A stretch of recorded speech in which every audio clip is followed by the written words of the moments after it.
વાલાઓ, પ્રભુ ઈસુના નામમાં પ્રેમી સલામ. અને આજે હું તમારી સાથે એક ખાસ બાબત શેર કરવા માગું છું કે જેના વિશે મને પોતાને સમજવામાં અઘરું પડ્યું હતું, અને મેં મારા મિત્રની મદદ માંગી હતી સમજવાના માટે. અને જે એ બાબતો એ છે કે ગાડ્સ ફેવર એન્ડ ગાડ્સ બ્લેસિંગ. હું ને તમે એવું માનીએ છીએ કે જો પ્રભુની, ઈશ્વરની ફેવર જો મારા ને તમારા પર હોય તો મને ને તમને ઈશ્વરના આશીર્વાદોનો અનુભવ થાય જ છે. અને ઈશ્વરની જો ફેવર હોય છે મારા ને તમારા પર, તો બીજાઓને પણ આશીર્વાદ મળે છે. અને એક વસ્તુ ચોક્કસ છે કે જ્યારે હું ને તમે પ્રભુનો સ્વીકાર કરીએ છીએ ત્યારે મને ને તમને ખરેખર ઈશ્વરની ફેવર મળેલી છે. પણ ઘણીવાર એવું બને છે કે ઈશ્વરની ફેવરના કારણે મારા ને તમારા સંપર્કમાં જે બીજા લોકો આવે છે એમને આશીર્વાદનો અનુભવ થાય છે, પણ મને ને તમને એ બીજાઓને જ્યારે આશીર્વાદ મળે છે ત્યારે ખ્યાલ આવે છે કે મારા ને તમારા પર પ્રભુની કૃપા છે, પણ મારા ને તમારાના પોતાના જીવનમાં આશીર્વાદનો અનુભવ નથી થતો. અને એટલા માટે હું અત્યાર સુધી એવું સમજતો હતો કે ઈશ્વરની ફેવર અને ઈશ્વરનો આશીર્વાદ હંમેશા સાથે જાય છે, પણ કદાચ એ પ્રમાણે નથી. અને એ બાબતની સમજ મને ત્યારે પડી કે જ્યારે હું યુસફના જીવન વિશે વાંચતો હતો. અને તમે જુઓ કે યુસફ પર પ્રભુની કૃપા હતી, પ્રભુની ફેવર હતી, અને એટલા માટે એ એના પિતાનો, યાકૂબનો પ્રિય પુત્ર બને છે. પણ એનું પરિણામ એ આવે છે કે એને એના ભાઈઓ મારીને એનો જબ્બો ઉતારી અને એને ખાડામાં નાખી દે છે. હવે જબ્બો બહુ સૂચક હતું.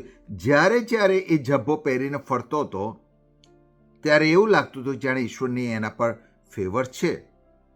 પણ જ્યારે એને ખાડામાં ફેંકી દેવામાં આવે છે માર મારીને અને પછી વેચી દેવામાં આવે છે ત્યારે એનો જબ્બો ઉતારી લેવામાં આવે છે.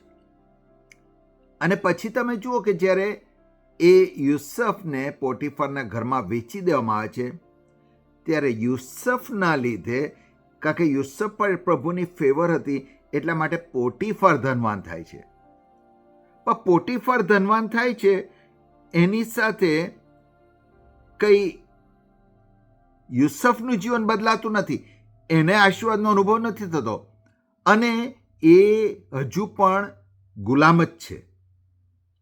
કદાચ તમે કહેશો કે પોટીફારે એના હાથમાં બધું જ આપી દીધું હતું. એ વાત કદાચ સાચી છે. એના હાથમાં શા માટે આપ્યું હતું?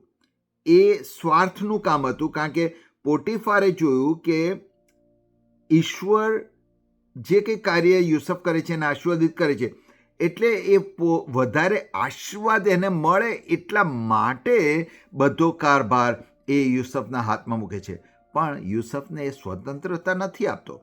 કે પોટીફર યુસફને એવું નથી કહેતો કે ઓકે ચાલ તું મારા બિઝનેસનો, તો મારી મિલકતનો ભાગીદાર બન. એને ગુલામ જ રાખે છે. એટલે યુસફના જીવનમાં તમે જુઓ તો પ્રભુની ફેવર હતી, એ સાચી બાબત છે, પણ એને આશીર્વાદનો અનુભવ નથી થયો. એના બદલે, આશીર્વાદ મળવાના બદલે ઈશ્વરની ફેવર હોવા છતાં પણ એને જેલમાં નાખી દેવામાં આવે છે. તમને ખબર છે સ્ટોરી. અને જેલમાં પણ એના પર પ્રભુની ફેવર હતી, પણ એ બંદીવાન જ રહ્યો હતો. અને જ્યારે પાત્રવાહકને એ સ્વપ્નનો ખુલાસો આપે છે, પાત્રવાહક જ્યારે રાજાના દરબારના, ફારૂના દરબારમાં ફરી સ્થાપિત થાય છે ત્યારે એ પણ ભૂલી જાય છે યુસફને. પણ એક દિવસ એવો આવે છે કે જાણે પ્રભુની ફેવર અને પ્રભુનો આશીર્વાદ એ ભેગા થાય છે અને યુસફને જેલમાંથી બહાર કાઢી અને એ ફારૂની સન્મુખ ઊભો રહે છે. સૌથી પહેલું એનું કામ કરવામાં આવે છે કે એક સમયે ઈશ્વરની ફેવરના સૂચક તરીકે જે જબ્બો હતો એનો ઉતારી કાઢવામાં આવ્યો હતો. હવે ફારૂની સામે જતાં પહેલાં એને નવો જબ્બો પહેરાવવામાં આવે છે.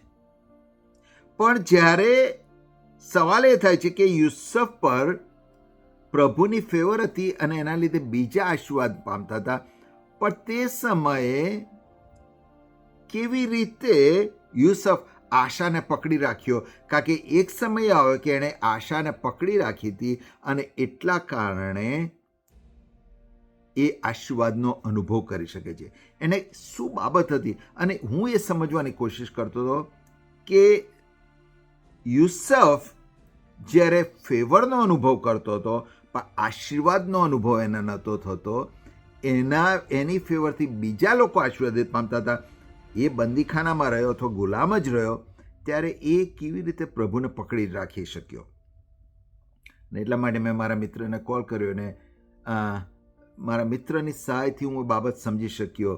અને ખાસ કરીને જો તમે ગીતશાસ્ત્રનું પુસ્તક એના 27મો અધ્યાયની 13મી કલમ વાંચો, હું અંગ્રેજીમાં વાંચું છું, એ કહે છે કે I would have lost heart unless I had believed that I would see the goodness of the Lord in the land of living.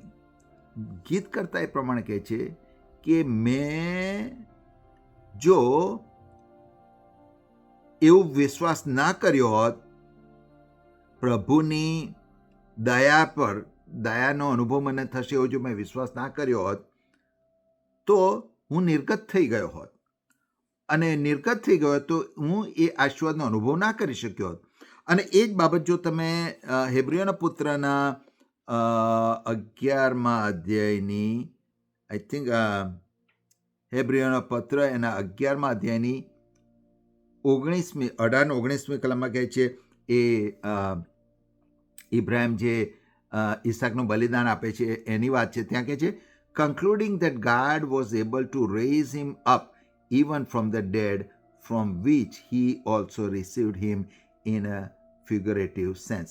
એ પ્રભુનું વચન એમ કહે છે કે ઇબ્રાહિમે કેવી રીતે ઈસાકનું બલિદાન આપ્યું, કારણ કે એ 100% એને મારી નાખવાનો હતો, પણ એને સમહાવ એને વિશ્વાસ કર્યો હતો કે જો ઈસાક મરી જશે તો પણ પ્રભુ એને જીવતો કરશે, કારણ કે પ્રભુએ મને વચન આપેલું છે.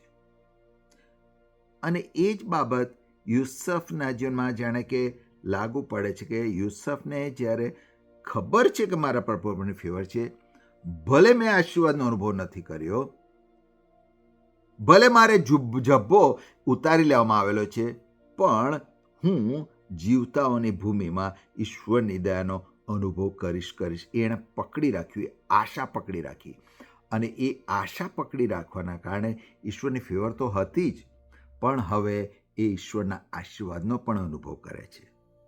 એટલે જો તમારા જીવનમાં મને નથી ખબર કે તમે કઈ પરિસ્થિતિમાં છો, તમને 100% ખબર છે કે તમારા પર પ્રભુની ફેવર છે. તમારી પ્રાર્થનાઓથી, તમારી વિનંતીઓથી બીજાઓને સાજો પણ મળે છે. ખાતરી છે કે પ્રભુ તમારી સાથે છે, પણ તમારા પોતાના જીવનમાં હજુ આશીર્વાદનો અનુભવ નથી થયો. તો હું તમને આમંત્રણ આપું છું કે ગીતશાસ્ત્ર 27:13 મુજબ તમે એ આશા પકડી રાખો કે આ જીવતાઓની ભૂમિમાં હું પ્રભુની કૃપાનો અનુભવ કરીશ. અને એ તમે પકડી રાખશો તો 100% તમે એ પ્રભુના આશીર્વાદનો પણ અનુભવ કરશો જ. આશા રાખું છું પ્રભુએ તમને આશીર્વાદ આપ્યો છે. Thank you.